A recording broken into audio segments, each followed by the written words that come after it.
Hey guys, Wuxia is a form of Chinese fiction set in ancient Chinese history that has a lot of exaggerated supernatural martial arts intertwined throughout it. It's actually really good. It's kind of like Dragon Ball Z, but more realistic in the sense that there's actual martial arts and there's actual swordsmanship and not just, you teleporting over there and shooting energy balls at someone. Regardless, though, it's such an incredible fictional story, and I grew up watching the film adaptations, the TV show adaptations of these incredible books, these books that have sold millions of copies.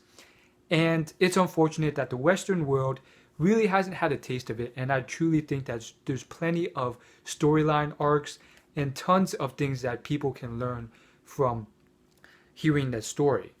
Now, having said that, though, I do think, despite it just being a story about fiction and a story about fighting and war and betrayal and all sorts of stuff intended to entertain you, I think there's a bunch of great lessons in this. So, without further ado, we're going into the 10 things you can learn from watching or listening or reading Wuxia.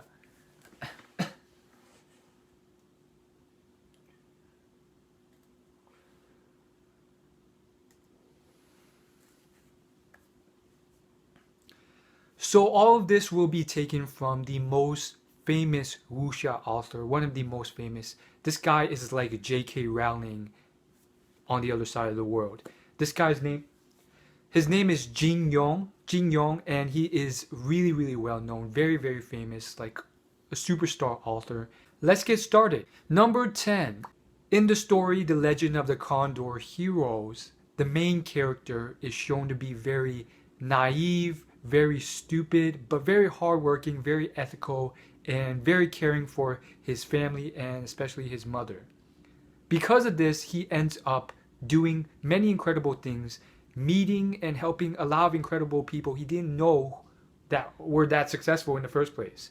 And at the end of the whole story, which is very, very long, he ends up accomplishing so much, whereas his competitor or his rival, who he also considers a friend, this guy is super intelligent but very deceptive, always stealing, always lying, always tricking others, not caring at all about any of this. And he clearly ends up horrible, screwed over in so many ways because of it, despite being so much more intellectual and so much smarter than the main character. Now, I just think this is a great lesson, and it's just a great lesson in ethics, and it's a lesson in morality that one of the most successful business people I know of, Warren Buffett, constantly talks about in his business. And, even to this day, whether it's in America, whether it's in China, there's all sorts of people lying and cheating and tricking each other. But Warren Buffett and a lot of the most successful people, they've held to a level of integrity. And that's one of the big reasons why I respect Warren Buffett so much.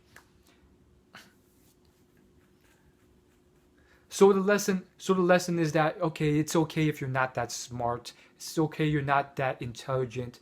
If you're honest and you're ethical and you treat people well, you never know where that might lead.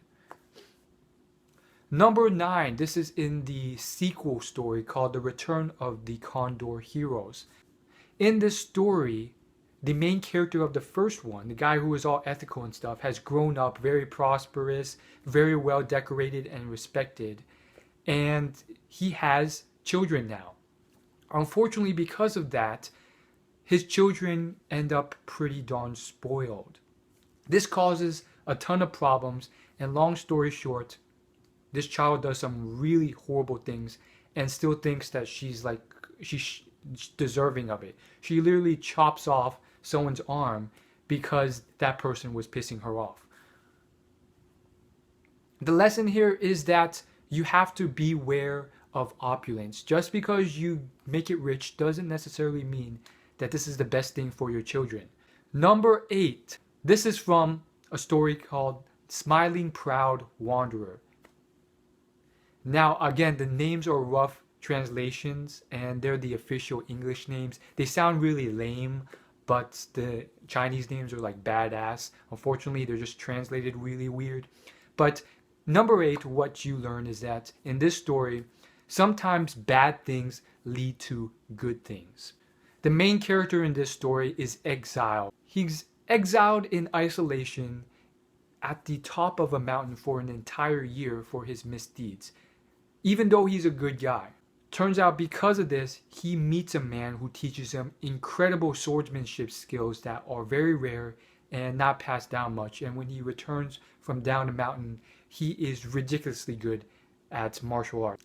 I'm going to say this is number 7, even though it's kind of the same as number 8, but it's kind of the same point. In The Return of the Legend of the Condor Heroes, the new main character in this one gets his arm chopped off by the spoiled child I talked about earlier. Because of his arm getting chopped off, which was a seemingly horrible incident, he ends up meeting and learning incredible martial arts that would not have happened if he didn't meet this person.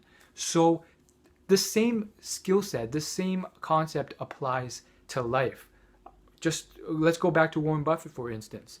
Warren Buffett really wanted to get into Harvard Business School. He applied, he went in the interview, all this stuff, he got rejected.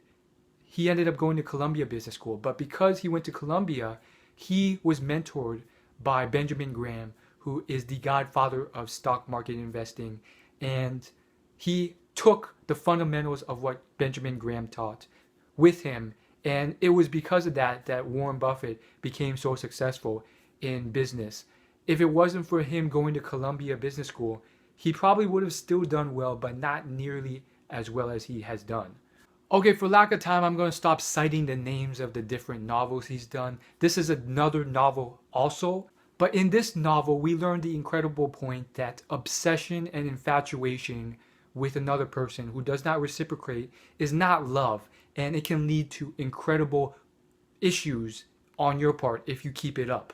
This is very important advice in dating, and yet these are things that are not really applied today. In the story, long story short, this man just gets so infatuated and in love with this girl who clearly doesn't like him back and is also kind of a prick. Long story short, he gives everything to this girl. He lets this girl have his eyeballs surgically implanted into her after she accidentally goes blind from poison after a fight. After all of this, he ends up killing himself because this girl has never shown any interest in him, and he's still obsessed with this girl, and the girl's just like, stop. And he keeps at it, and he eventually just like